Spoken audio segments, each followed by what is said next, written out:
আসসালামু আলাইকুম। দেখেন ভাই, পৃথিবীতে কেউ বাঁচতে আসেনি, সবাইকে ফিরে যেতে হবে। বাট এই কথাটা সবাই ভুলে যায়, কেন জানি দুনিয়ার মায়ায় পড়ে গেছে। দুনিয়ায় অট্টালিকা এবং ধন সম্পদের মায়ায় পড়ে পরকালের কথা মনেই করে না। তারা কথায় কথায় বলেন টাকা হলে নাকি পৃথিবীর সবকিছু কিনা যায়। আজকের ভিডিওটা শুধুমাত্র তাদের জন্য। ভিডিওটা শেয়ার করে দেন। অন স্ক্রিনে যে ভিডিওটি দেখতে পাচ্ছেন সেটি কিন্তু আসলে সাধারণ মানুষ না, তিনি একজন অসাধারণ জ্ঞানী, গুণী, ধনী সব। তিনি দুনিয়া থাকাকালীন অবস্থায় রাজপ্রাসাদে ঘুমাইতে স্বর্ণ, হীরা, পান্না, জোহর ইত্যাদি ইত্যাদি অঢেল সম্পত্তির মালিক। তিনি দুনিয়ায় থাকাকালীন তিনি সমস্ত বাসনা কামনা পূরণ করেছে। বাট তিনি হয়তো বা কিছুই জানে না যে আসলে টাকা পয়সা দিয়ে কখনো জান্নাত কেনা যায় না। তিনি তার অর্থ সম্পদগুলো কাজে লাগিয়ে তিনি পরকালে জান্নাত কিনতে চেয়েছিল। তাই তিনি তার মৃত্যুর আগে সবাইকে বলে গিয়েছিল তার সমস্ত সম্পদ যেন তার কবরে দেয়া হয়। সেই অর্থ সম্পদ নিয়ে তিনি জান্নাত কিনবে। অবশেষে তিনি তার অর্থ সম্পদ সহকারে তাকে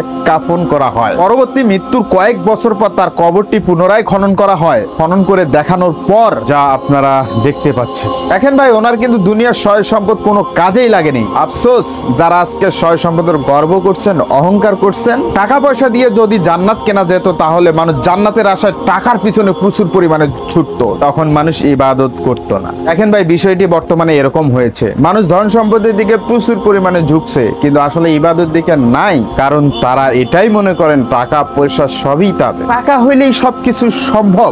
আজ বর্তমান সময়ে দুনিয়াবি ক্ষমতার লোভে মানুষত্ব হারিয়ে ফেলছে। মানুষ হয়ে মানুষকে চেনে না, নিজের ভাই নিজের ভাইকে চেনে না। এ যেন দুনিয়ায় চিরকাল থাকার জন্য প্রতিযোগিতা করছে। আপনি একটাবার ভাবুন তো, যে দুনিয়াকে আপনি ভালোবাসতেছেন সেই দুনিয়া কিন্তু আপনাকে ভালোবাসে না। আর কেনই ভাই আপনি এই দুনিয়াকে ভালোবাসতে যাবেন? যখন কোনো ব্যক্তি দুনিয়ার মায়া ত্যাগ করে আল্লাহর নৈকট্য লাভের জন্য আশা করবে, সে প্রকৃতই ঈমানদার। জনে জনে দুনিয়াতে অহংকার করেছে, বাট কেউ টিকতে পারে নাই। আজ নয় কাল, আজকে কিছু সামান্য টাকার লোভে নিজের আত্মমর্যাদাকে বিক্রি করে ফেলছে। হককে হক বলি না, অন্যায়কে অন্যায় বলি না, মিথ্যাকে সত্য বলে প্রচার করি। কি দরকার এসবের? একটাবার আপনি চিন্তা করুন, এই জগৎ যেহেতু আপনার আপন নয়, তাহলে এই জগতে যা কিছু আছে আপনার আপন নয়, আপন হতে পারে না। আপনারা কেউ মনে করেন না যে আজকে আমার সব কিছু আছে, পৃথিবীটাই আমার, আজকে ক্ষমতা আমার, পৃথিবীটাই আমার। ভুলে যাবেন না, একদিন যেদিন যাবেন সেই দিন বুঝবেন। যাই হোক, আই হোপ আপনারা বিষয়টি বুঝতে পেরেছেন। আসলেই দেখেন, মৃত্যুর কথা একবার ভাবলে আর এই দুনিয়া ভালো লাগে না। দুনিয়াতে কি আছে রে ভাই?